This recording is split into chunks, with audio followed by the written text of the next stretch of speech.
Welcome to the Unitarian Universalist Church of Boulder. We are delighted to have you with us all today for this service. My name is Steve Todd, and I will be the worship leader today. We welcome all at this religious community. And if you are a new visitor, please email our office manager, Amy Zen, and let us know you found us. You will find her email in the Zoom chat. Our church website has a great deal of information about the church and activities, and that address is also being posted in the chat.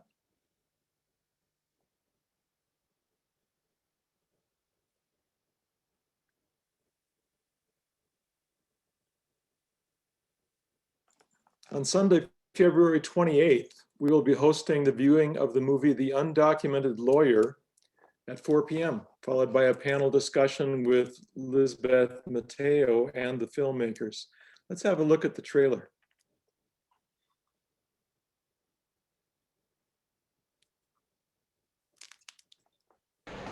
I want to show this community that even if you're undocumented, you can fight back.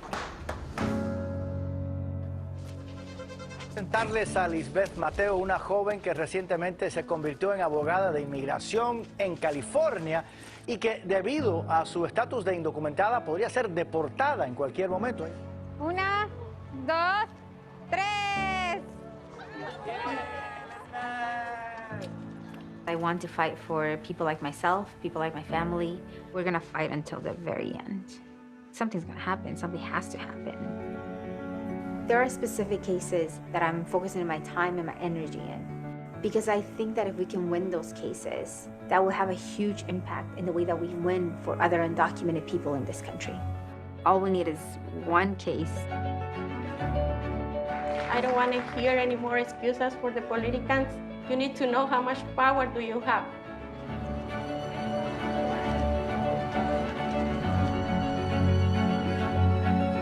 What this country is about is, I think, giving you the opportunity to actually fight.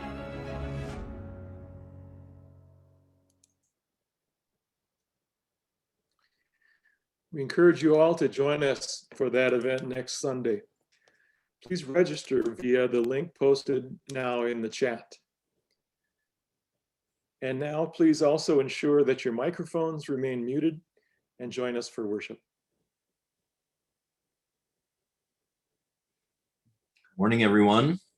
Good to see your beautiful faces on these screens once again. As we prepare our hearts and minds for worship, I invite you to hear these words attributed to Chief Noah South, who said, quote, "This we know. The earth does not belong to us. We belong to the earth. This we know. All things are connected like blood which unites one family. All things are connected. Whatever befalls the earth befalls the children of earth. We did not weave the web of life. We are merely a strand in it. Whatever we do to the web, we do to ourselves." Unquote. Blessings be, and welcome home.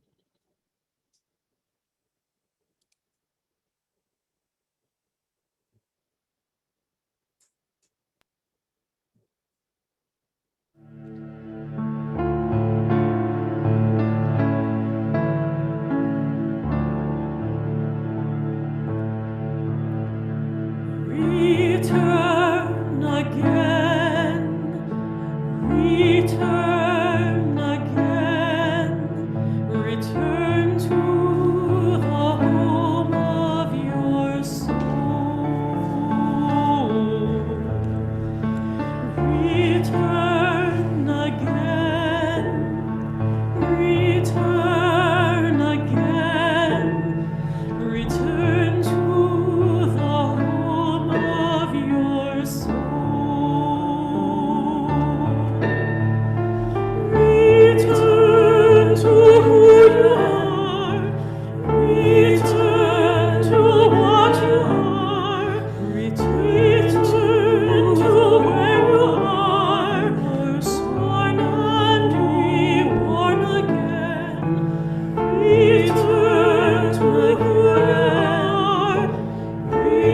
Return to what you are. Return to where you are. You're born and reborn again. Return to again. Return to what you are. Return to where you are. Born and reborn again. Return to where you are. Return to what you are. Return to where you are. Born and reborn again. Return to where you are. Return to what you are. Return to where you are. Born and reborn again. Return to who you are. Return to what you are. Return to where you are. Born and reborn again. Return again. Return again. Return to the love of your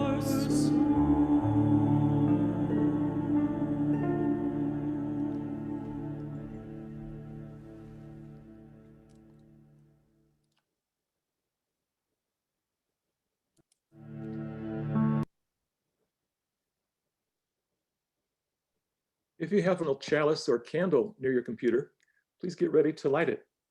We invite you also to type into the chat box where your chalice is being lit, the street or neighborhood or what city, if you're joining us from outside of Boulder County. We continue in this service to draw from our theme for February, beloved community.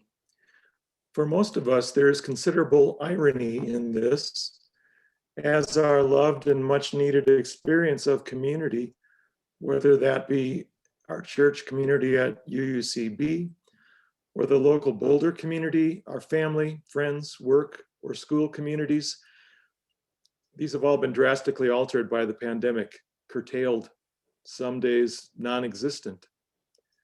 In fact, with the exception of streaming electrons and pulsing pixels, I think whole weeks have passed for me without exchanging a single word or seeing a single human face, outside of my roommate and Valentine, Heidi, of course. This is not normal.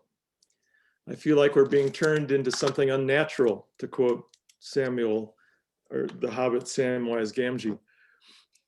I'm feeling definitely the stress of this world weird time, and I know a lot of other people are too. We are evolved to be social animals. Yes, even us rugged individual Americans. People don't do well in solitary confinement. Last week, we watched a rerun of the Tom Hanks movie Castaway, where his character spends 4 years alone on a tiny island. He went pretty crazy, talking to and even risking his life for a soccer ball named Wilson. We evolved in community, and not just with our fellow human beings, tribesmen, kinfolk, villagers. We evolved within the whole inescapable, indispensable community of life, animals, plants, fungi, viruses, and all. Have you noticed how many people are getting new dogs these days? And also, a lot of people, including Heidi and I, are becoming more aware of where their food comes from and making changes in what and how they eat. It's a special treat to have something on the table that you grew yourself, even as we are trying to do with our makeshift greenhouse in the middle of winter.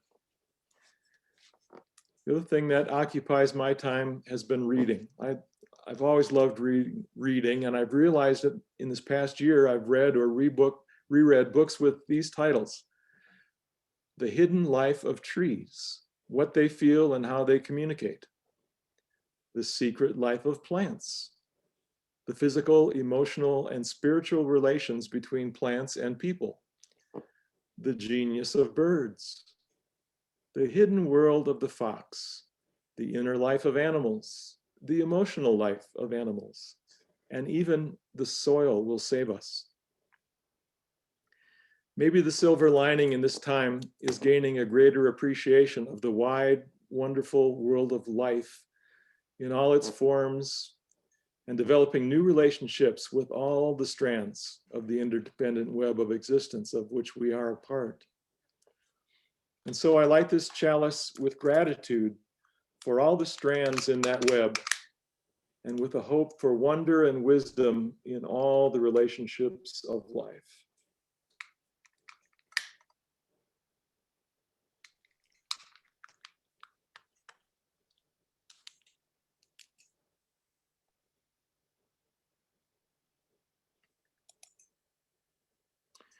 We now invite all those gathered in your various locations to join together in fellowship and community as we say aloud our congregation's covenant. We gather in fellowship, speak truth to each other, to reach out and touch one another, care with each other, and to seek truth divine. So be it. Thank you, Steve. In this deep connection with all of life, let us take some time to tune into our own joys and concerns. Take a moment to check in with your own mind, your own heart. Ask them what is sitting there today. And in the quiet of your own thoughts, let's lift up all that is weighing on us. Physical pains, emotional discomforts, grief, anxiety, separation. Whatever it is, let us hold this and each other in silence.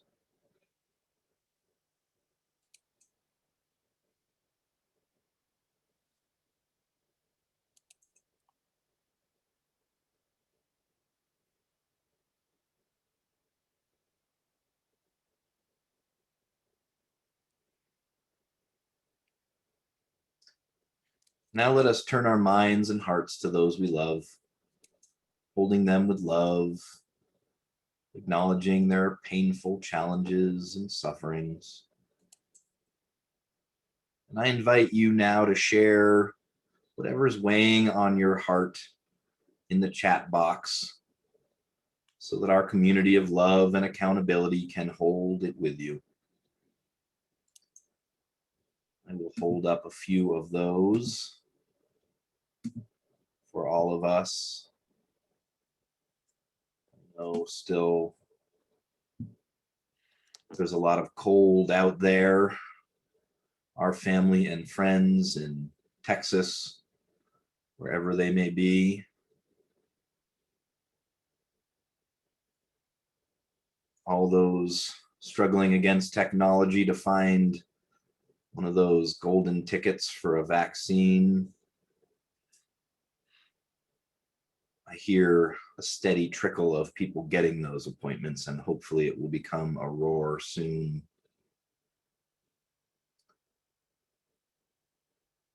With all those who are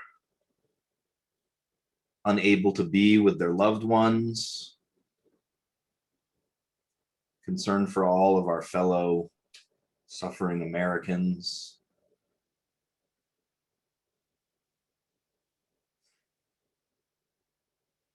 Our kids working to find little pieces of normalcy amidst this time when they spend too few hours with their friends and too many with their parents and siblings. For parents struggling to do the impossible juggling of all that is on our plates.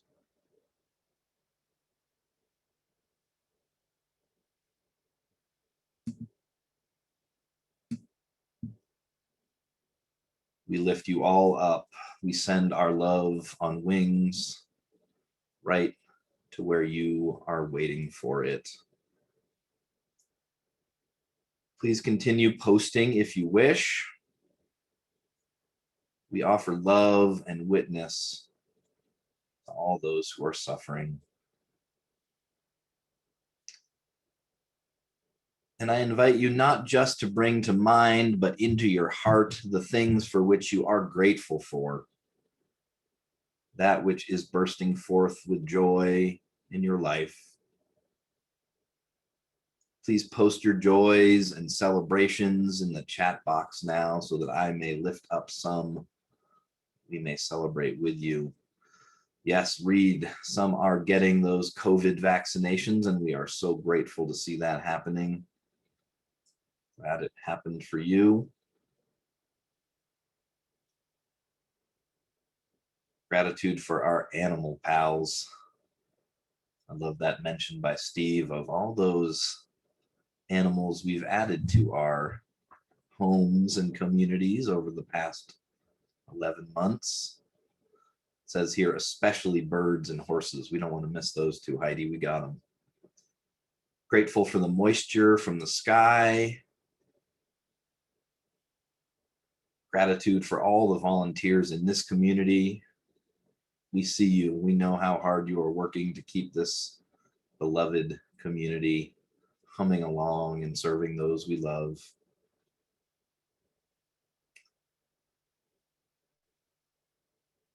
Yes, grateful for those who have been through the worst in Texas and are out the other side. Thank you, Mary. I'm grateful for you too. This whole community. Pretty lovely. I'm going to throw out a shout out to our search committee. I know how hard you all are working, and I know the exciting stuff you're doing for us. And I know we're all grateful for what you're doing and how seriously you're taking this process. Thank you.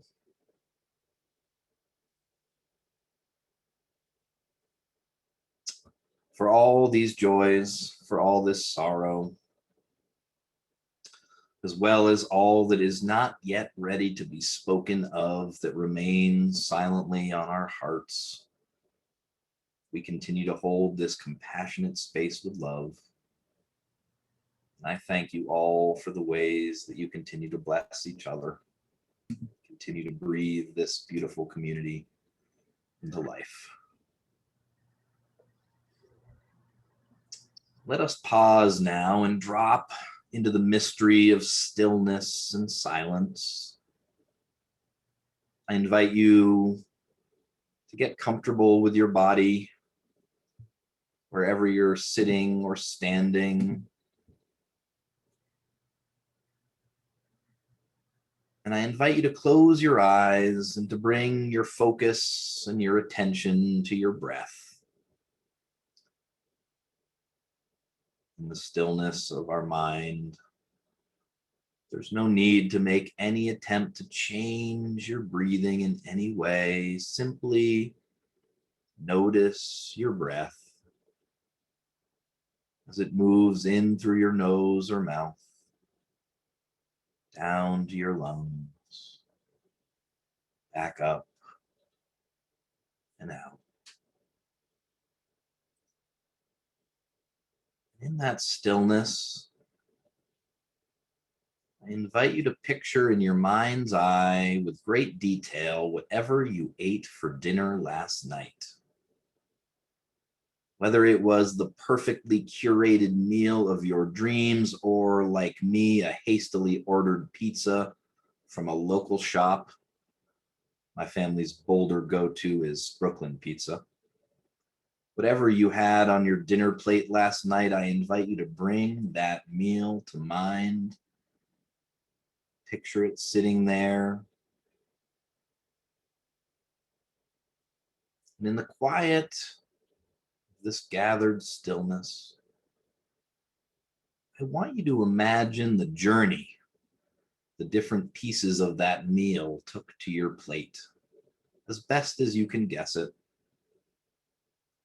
My pepperoni most likely came from a pig raised on a factory farm in Iowa, I'm sad to say.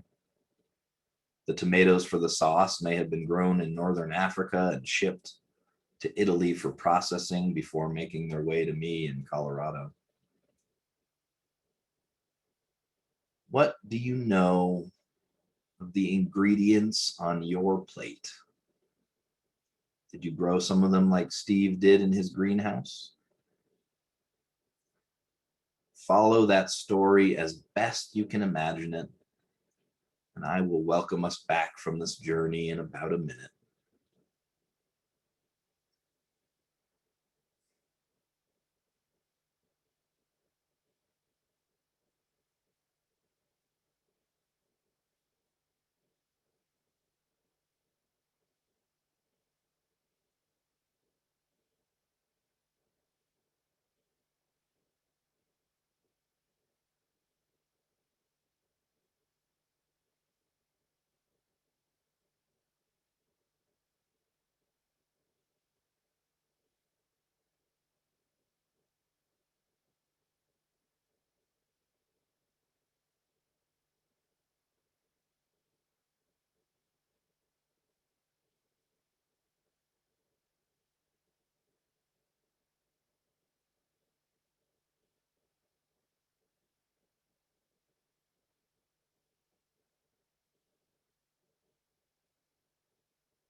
Blessed be, may it be so.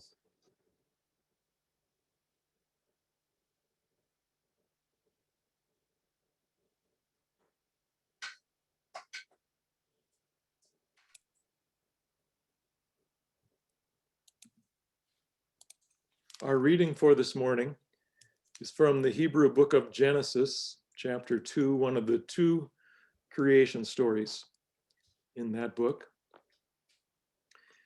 In the day that Yahweh made the earth and the heavens, when no plant of the field was yet in the earth, and no herb of the field had yet sprung up, for Yahweh had not caused it to rain upon the earth, and there was no one to till the ground. But a stream would rise from the earth and water the whole face of the ground. Then Yahweh formed man from the dust of the ground and breathed into his nostrils the breath of life, and the man became a living being. And Yahweh planted a garden in Eden in the east, and there he put the man whom he had formed. Out of the ground Yahweh made to grow every tree that is pleasant to the sight and good for food. The tree of life also in the midst of the garden, and the tree of the knowledge of good and evil. And Yahweh took the man and put him in the Garden of Eden to till it and keep it. Here ends the reading.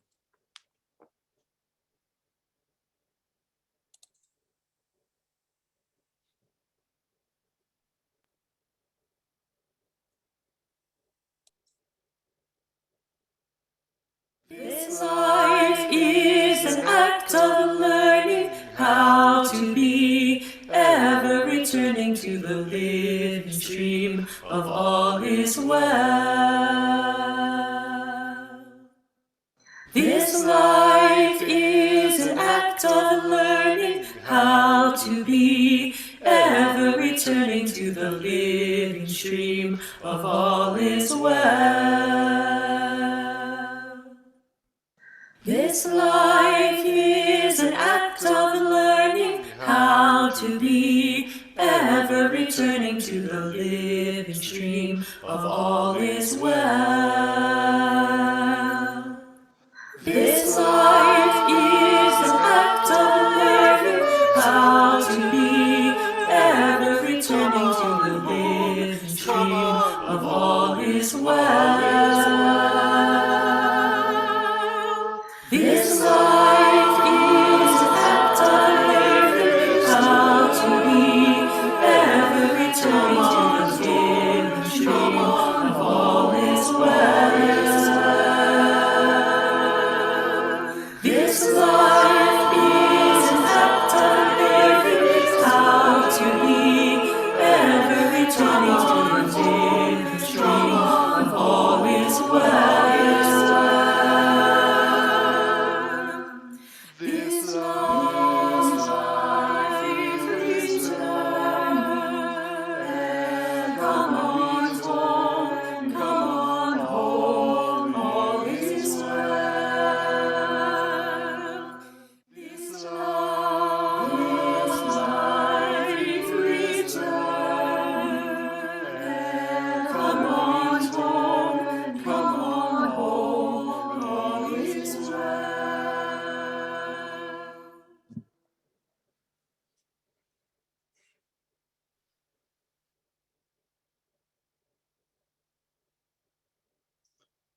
Beautiful. Thank you.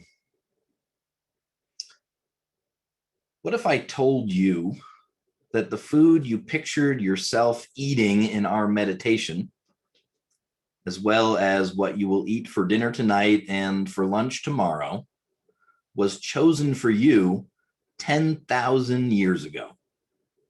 Talk about ordering ahead of time, right?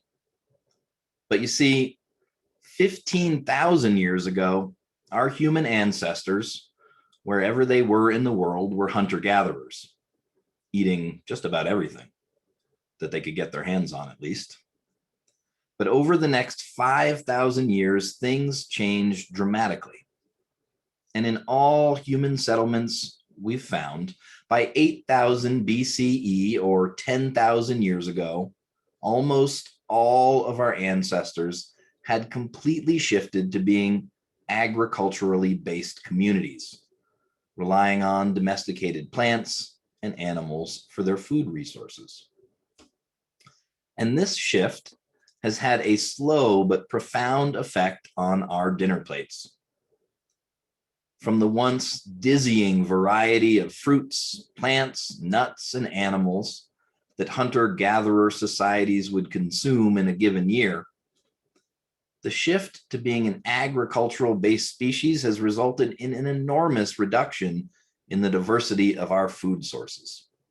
In fact, according to the fascinating book, Bread, Wine, and Chocolate, The Slow Loss of Foods We Love, quote, 3/4 of the world's food comes from just 12 plants and 5 animal species, unquote. You heard me correctly. 75% of all the calories consumed by human beings around the world come from a mere 12 plants and 5 animals.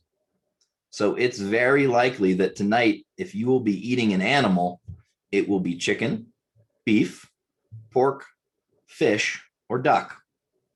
And if you have a plant-based meal on your plate, it will no doubt rely on rice or corn or some kind of yam or potato or sorghum or wheat or soybeans. From 30,000 edible plants and thousands of edible animal species, your choices have been narrowed down considerably. And believe it or not, our food choices are even more limited than that. There was a time that each of these species we do cultivate, those 12 plants and 5 animals, each had dozens of varieties within them. There were countless kinds of potatoes or wheat, dozens of kinds of cows or chickens. But from even that select set of diversity, we've further winnowed down so that we only really raise a few kinds of cows or wheat or chicken or potatoes. So that even when you walk into a grocery store that appears to be teeming with diversity, it is really an illusion. Take the coolers full of ice cream, for example. While you can choose from traditional flavors like chocolate, strawberry, and vanilla, or any one of an ever-changing set of new flavors like my daughter's favorite called Wild and Reckless Berry, the truth is that almost every single one of them is made from milk that originated from the same breed of cow, the Holstein. The only real choice you have is what flavor you would like your iced Holstein milk to come in. Now, there are a variety of reasons that this transition from the diverse diet of hunter-gatherers to the narrow diet of an agricultural society is a very bad thing. Simply from the standpoint of the well-being of our future stomachs, just like with our retirement plans, we need a very diversified portfolio to be safe for the long term from dramatic and unforeseen events. The Irish potato famine of the 1840s is a painful reminder of what can happen when a society relies on too small a set of food resources. It is also just not as healthy to eat food from such limited sources. But I believe there's a far more compelling reason to work towards rediversifying our refrigerators and supermarket shelves. And that would be our spiritual commitment to the larger web of life, of which we are but a small part. Now, in the First Testament account that Steve just read to us, after creating the Garden of Eden with all of its lush food offerings, in our translation, we are told that humans are installed at the garden to till it and keep it. There have been a lot of arguments over the years about just exactly what role the Hebrew God had in mind for humans when it came to plants and animals. And I know most of you don't think that the Hebrew God makes decisions for you, but this stuff gets in us deeply and unconsciously from our culture if we don't take it on and pull it apart. So let's do that for a moment. Often, the word used to describe humans' relationship to the plants and animals is dominion, which gives the sense of complete control and, well, outright domination. They exist merely to serve our needs, and we have the right to do whatever we want to them. But the sentence that concludes this section ends by saying that man is to till it and keep it. Interestingly, the word used in the original Hebrew at the end of this sentence that is here being translated as keep it is a very unique word in the Hebrew Bible. In fact, this is the only time the word, which in Hebrew is labada, it's the only time that word appears in the entire Hebrew Bible. This is it. But the root of this word, abad, appears frequently and always in the context of serviceship, as in someone serving their God or serving their parent or serving their king. So what a lot of scholars think would be a much more accurate translation of this final part of Genesis 2:15 is, quote, "The Lord God took the man and put him in the Garden of Eden to till it and cultivate it," rather than the more popular and human-centered translation of keep it. Cultivation doesn't have the connotations of dominion over, but rather contains the idea of fostering growth and mutuality. So the original intention here is probably more that we are to be served, but also to be in service to plants and animals. And this is indeed more to the spirit of what I understand to be the spiritual calling towards the earth and its abundant creation, one of partnership rather than domination, one in which our control of animals is understood to mean that we are to care for them and respect them. Similarly, in Unitarian Universalism, we have 7 principles that guide our spiritual values, and the last of those, the 7th principle, is respect for the interdependent web of all existence, of which we are a part. And I wonder if most of us are living up to the spiritual standards we've set for ourselves in terms of how we will treat the rest of creation.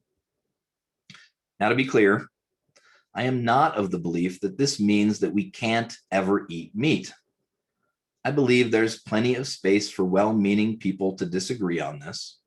It's a very personal choice, and one that I continue to struggle with. In an ideal world, I do think I wouldn't eat any meat at all, but I don't live in that world. I live in a world with bacon.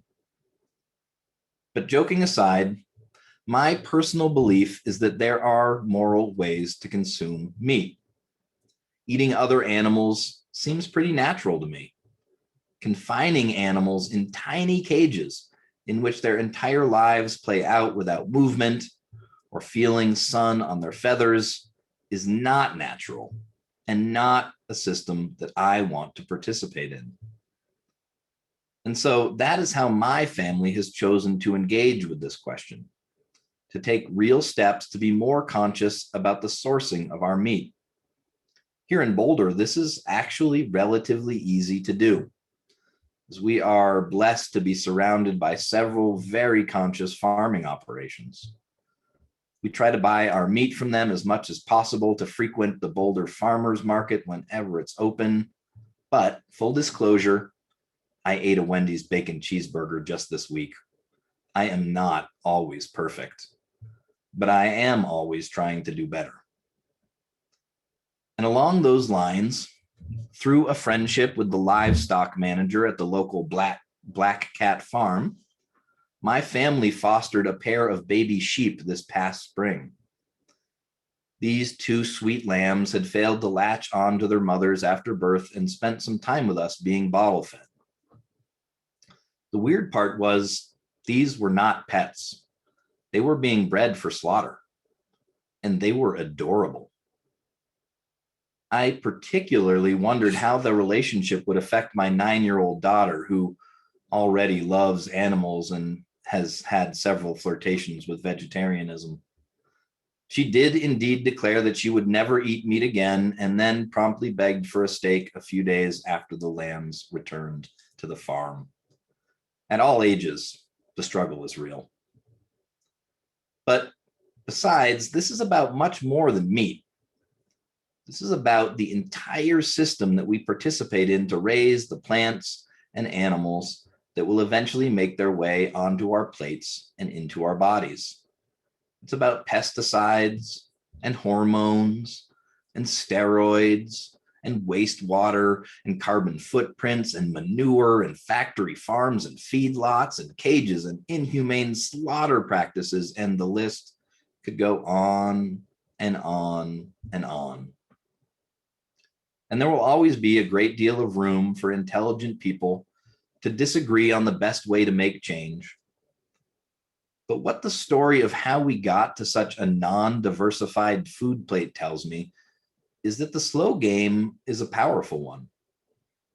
It took thousands of years, but we made a huge change in how and what we eat, from a diversified buffet to a relatively narrow set of food resources.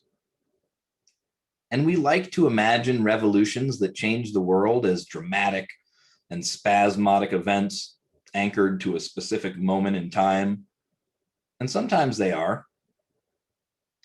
But we did not get to this point through an event that looked like that. And I don't think we'll get out of it that way either.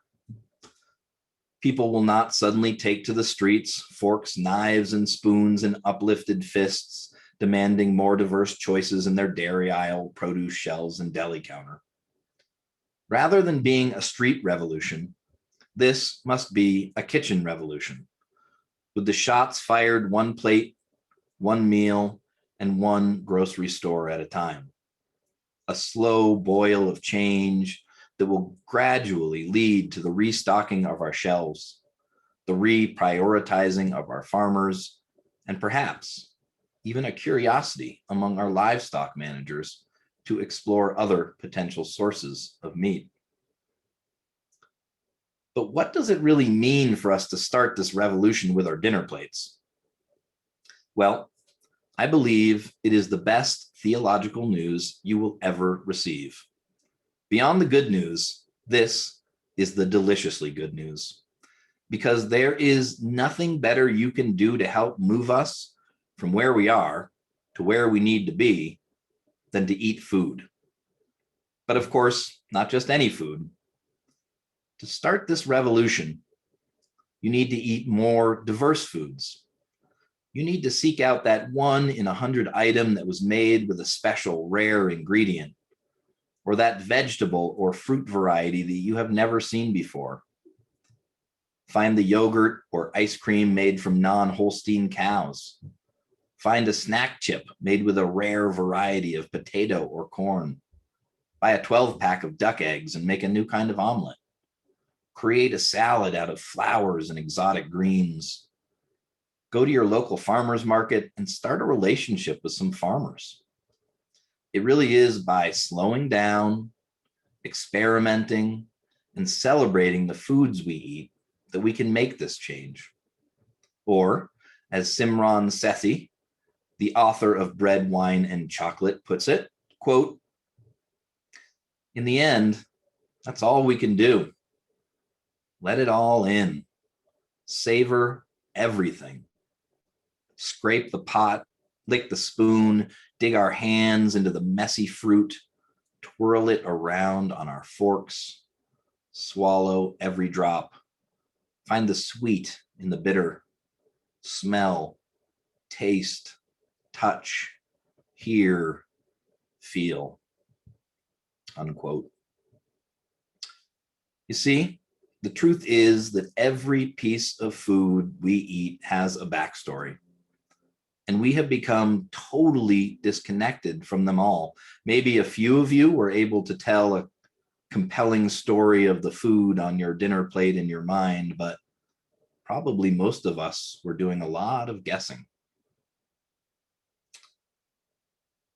We have traded incredible flavors, smells, and textures for consistency, reliability, and heartiness. We have voted with our dollars, and so far that vote is strongly in favor of rock-hard, flavorless tomatoes over that fuzzy, sun-warmed deliciousness we know they can be. As long as we are content to let convenience win the day, we will get what we deserve for dinner. May we hunger for something more. May it be so in your kitchen and mine. Ashe, and may it be so.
This month, we share our offering plate with EFAA, the Emergency Family Assistance Association.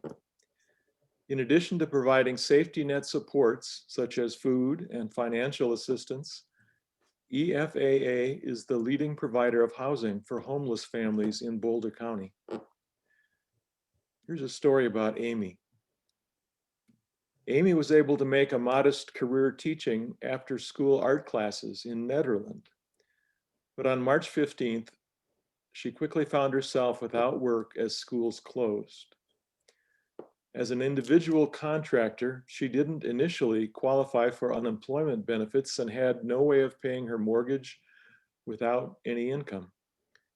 Amy was able to get in contact with EFAA's Mountain Resource Liaison and receive assistance paying for her April mortgage.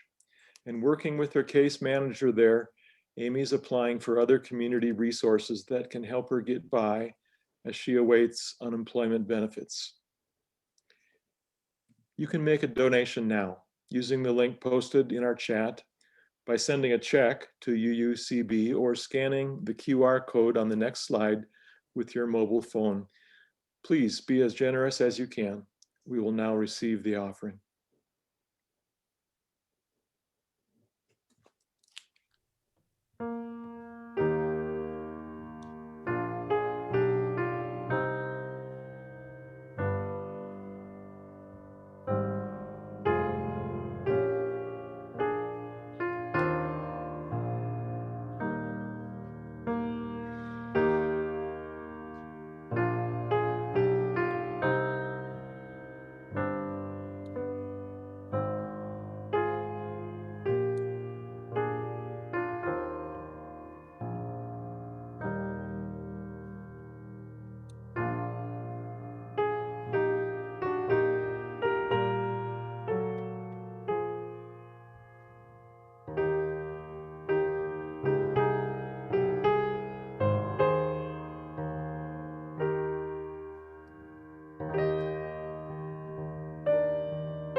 May our gifts be used to enact justice, bringing peace and love to the Boulder community.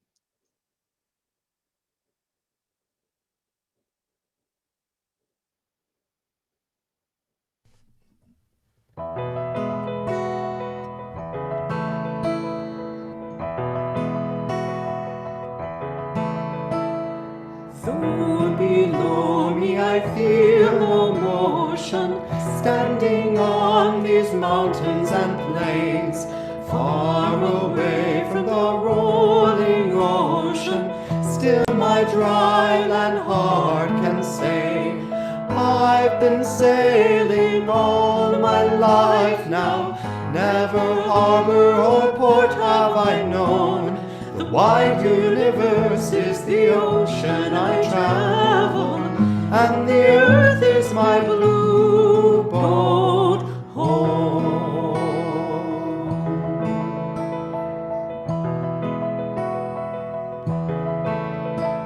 Sun, my sail, and moon, my rudder, as I ply the starry sea, leaning over the edge in wonder, casting questions into the deep, drifting here with my ship's companions, all we kindred pilgrim souls, making our way by the lights of the heavens in our beautiful blue boat home.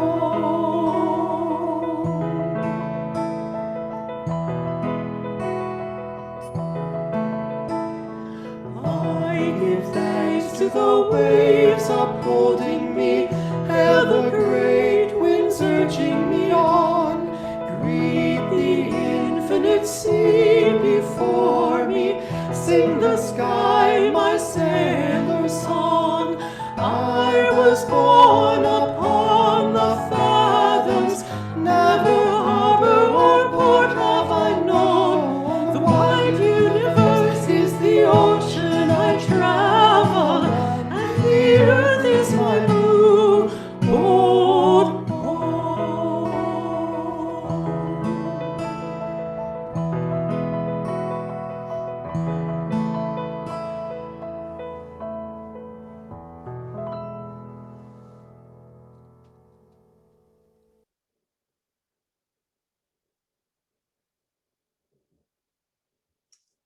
Beautiful gifts of music as always. Thank you to all who are sharing that music with us.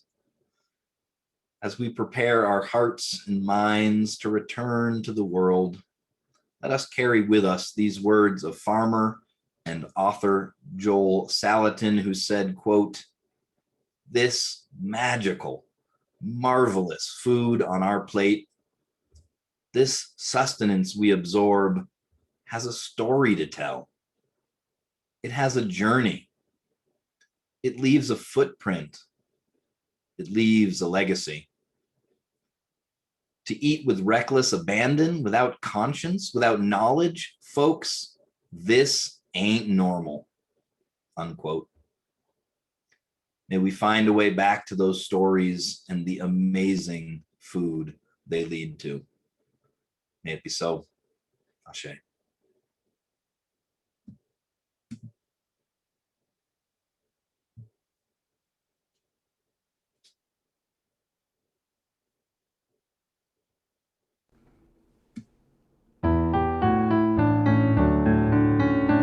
Go your way in peace, wander as you may. Blessed is the path you take, may love guide you on your way. Go your way in peace, wander as you may. Blessed is the path you take, may love guide you on your way.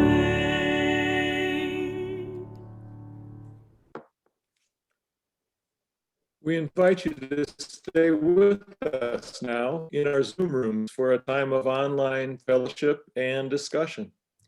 Our Zoom lobby focus today is LDC, stands for Leadership Development Committee one of the most important committees we have to keep our church vital and running. And that's going to be led by Ray Knutson. But first, our greeters extraordinaire, Barb and Fred, are here to tell us how this is all going to work.